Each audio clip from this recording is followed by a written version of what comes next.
My parents took my children and did not give them back for 6 months and turned them against me. I sued them and got them back. When I left my husband, it wasn't a decision I made lightly. Our marriage had been crumbling for years, but the final straw came when his verbal outbursts became something I couldn't shield my children from. They were too young to understand the shouting, the accusations, the tension that filled every corner of our home, but I knew they felt it. I couldn't let them grow up in that environment, so I made the hardest decision of my life. I left. With nowhere else to go, I turned to my parents, hoping they could provide a safe, stable environment for my children while I figured out what to do next. I told myself it was temporary, just a few months to find a job, secure an apartment, and finalize the divorce. At first, everything seemed fine. My parents welcomed the children with open arms, showering them with love and attention. I was grateful, and for a while it felt like I'd made the right choice. The kids were happy, playing in the backyard I'd grown up in, while I spent my days juggling work and meetings with my lawyer. But beneath the surface, cracks were forming. My parents began to offer unsolicited advice on how to raise the kids, questioning my choices and suggesting that maybe I wasn't as capable as I thought I was. I brushed it off and chalked it up to being overprotective. After all, they were just trying to help, right? I had no idea what I was in for. As the months went by, the tension grew. My parents began to set strange limits. They insisted that I couldn't visit the kids during the week because it would disrupt their routine. Weekends also became off limits for equally flimsy reasons. When I called, the children often sounded hesitant, as if they were being coached. My daughter, usually bubbly and full of stories, gave me short, careful answers. My son barely spoke. It broke my heart, but whenever I voiced my concerns, my mother dismissed them. "You're imagining things," she said once, her voice laced with condescension. "You're just adjusting. You're the one who left, remember?" Her words stung. I'd left them with her because I trusted her, not because I didn't care. But something didn't add up. The first real red flag came when my daughter let something slip during a phone call. "Grandma says we're lucky to be here because you don't want us anymore," she said, her voice small and uncertain. My heart dropped. I felt a surge of anger, but I kept my tone calm. "That's not true," I said firmly. "You know I love you, right?" Before she could answer, my mother's voice cut in. "It's time for bed," she said sharply, and the line went dead. I sat there staring at my phone, my hands shaking. That was the moment I realized my parents weren't just helping, they were actively working against me. I couldn't ignore it anymore. My parents were deliberately driving a wedge between me and my children. The idea that they might be manipulating my children, filling their heads with lies about me, was both infuriating and devastating. I decided to confront them. The following weekend, I showed up unannounced. As soon as I walked through the door, I could feel the tension in the air. My kids looked at me, then quickly turned their attention back to the TV, as if they'd been told not to engage with me.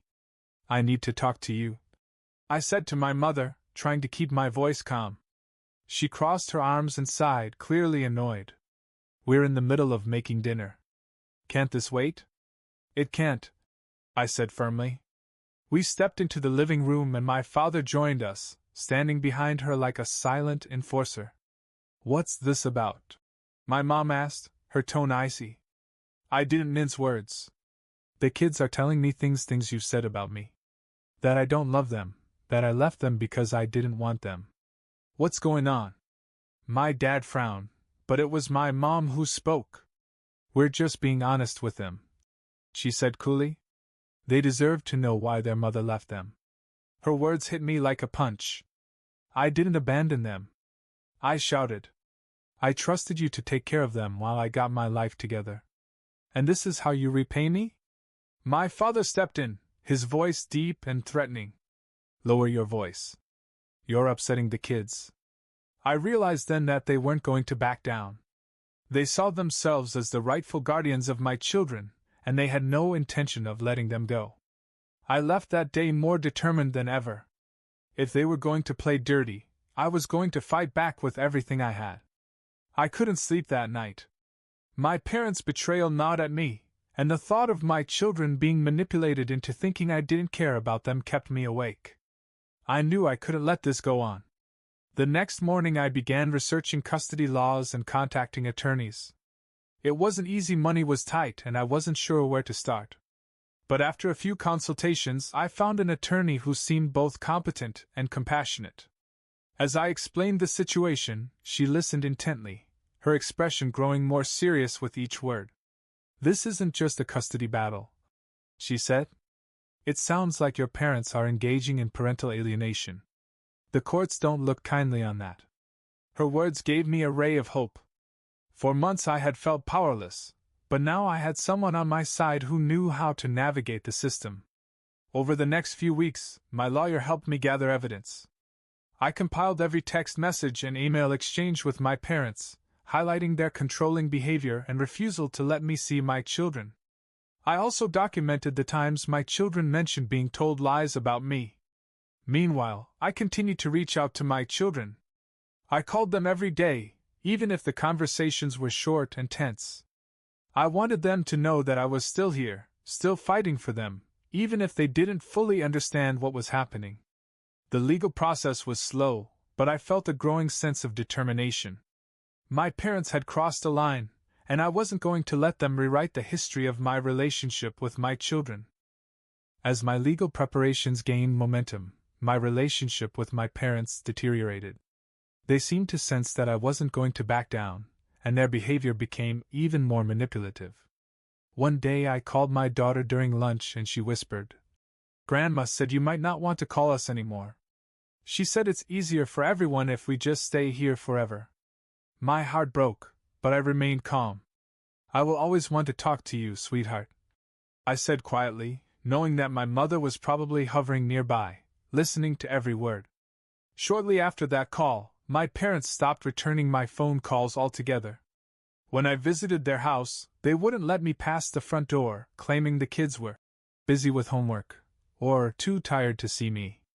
The final straw came when I received an email from my mother accusing me of being an unfit mother and threatening to seek full custody herself. She claimed that they provided the stable environment my children needed and implied that I was emotionally damaging them by insisting on visitation. That's when I knew this wasn't just a custody battle, it was a battle for my children's hearts and minds. With my attorney's guidance, I filed for custody and requested an emergency hearing. My parents fought back, of course. They painted a picture of me as irresponsible, unstable, and incapable of providing for my children. They even brought up my divorce, twisting it into evidence of my supposed unfitness as a parent. But I wasn't going to let them win. I knew the truth, and I was determined to make sure the court saw it, too. The day of the first trial felt surreal. As I sat in the courtroom and watched my parents testify against me, I could hardly believe what I was hearing. My own mother and father, the people who raised me, were now trying to paint me as a monster. "She was never reliable," my mother said, her voice calm and measured. "We've given these children the stability they need, and taking it away now would be harmful." My father nodded in agreement and added, "We've done everything for them. She left them here because she couldn't handle the responsibility." It took everything I had to stay calm. I wanted to scream, to shout that they were lying, but my lawyer had warned me not to react emotionally. Instead, I sat quietly, hands clenched in my lap, waiting for my turn. When it came, my lawyer presented our evidence: the messages, the denial of visits, and the alienating behavior. She pointed out the times my parents had lied to the children about me and highlighted the pattern of control they had exercised over me and my children. The judge listened intently, occasionally looking at me with a look I couldn't quite decipher. But the most powerful moment came when my daughter, in a private session with the judge, told the truth. "Grandma says Mommy doesn't want us anymore," she admitted. "But I don't think that's true. I miss her." Her words were both heartbreaking and affirming. For so long I had felt like I was fighting an uphill battle, but hearing that she still believed in me gave me strength.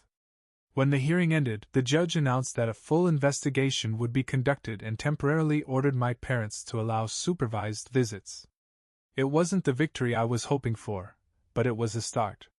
The judge's decision to allow supervised visits felt like a small victory, but it was also a reminder of how much further I had to go.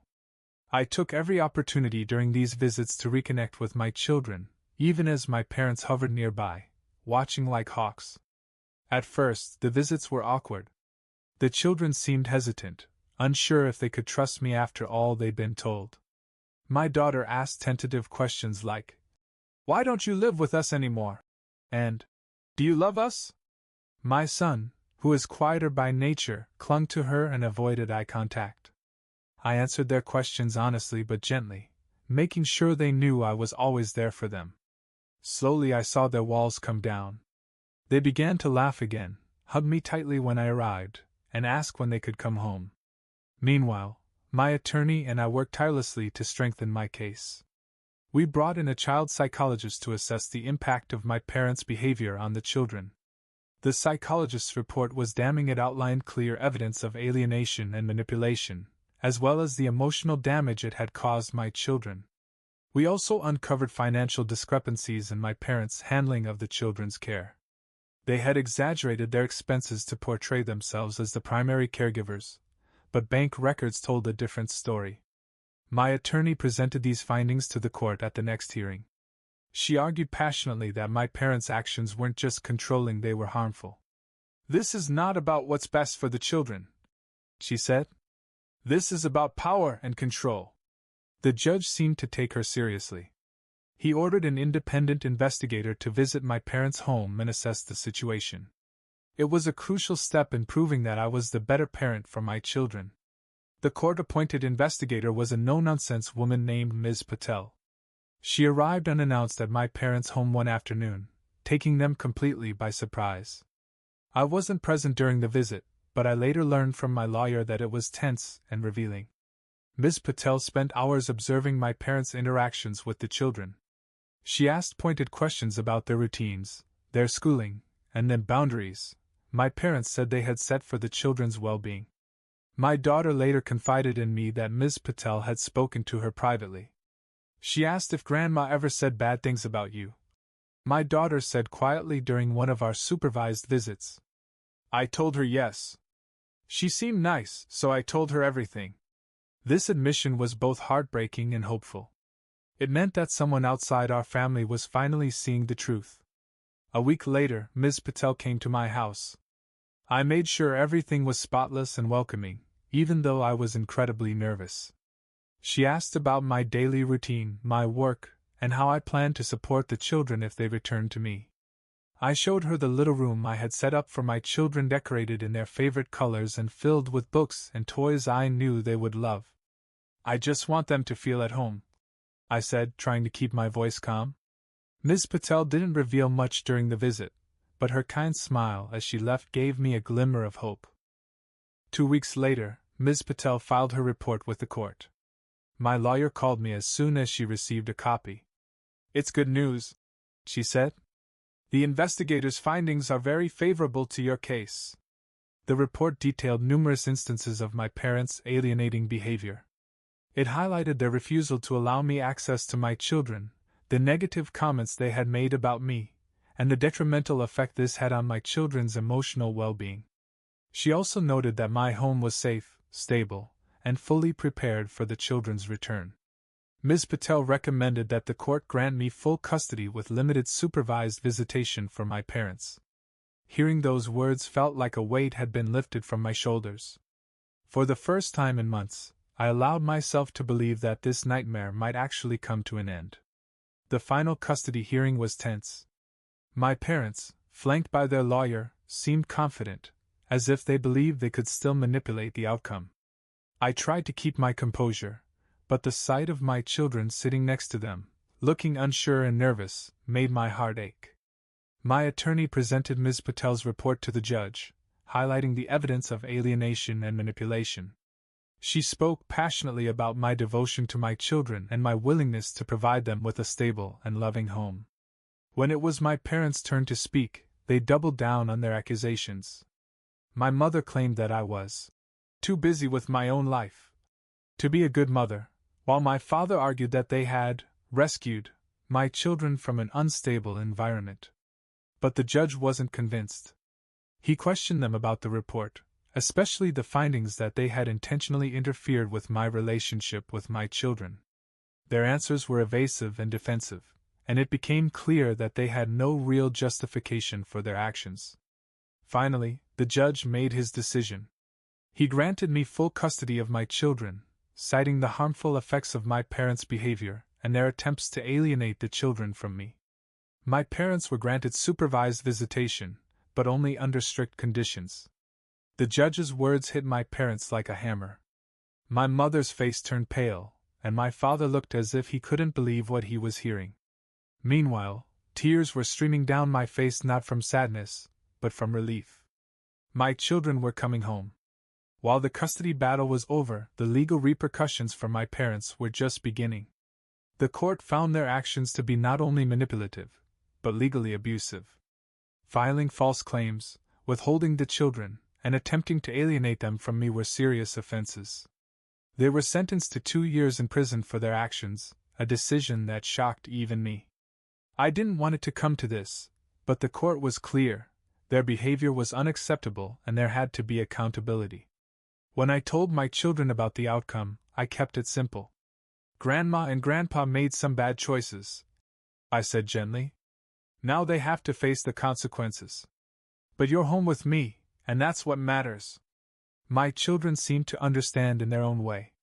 They clung to me tightly, and for the first time in months, I felt like we were truly a family again.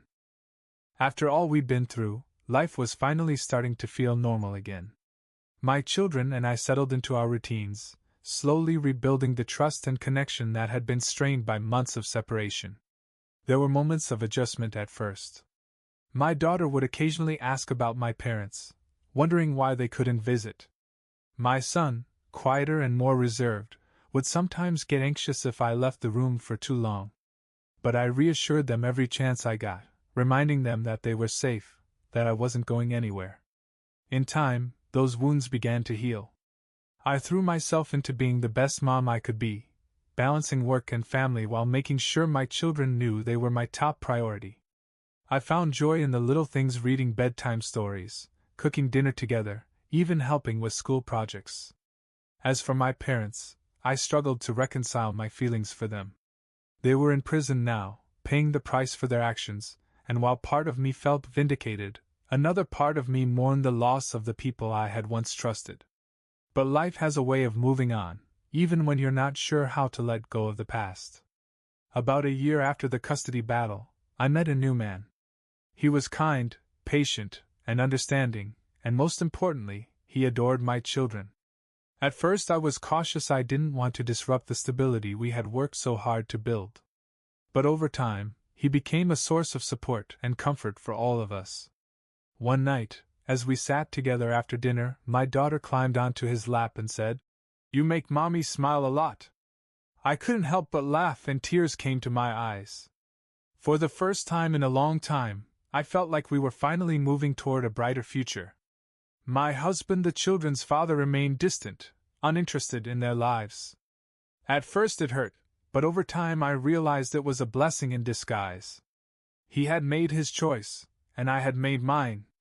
Now, surrounded by my children and a renewed sense of hope, I knew we would be okay.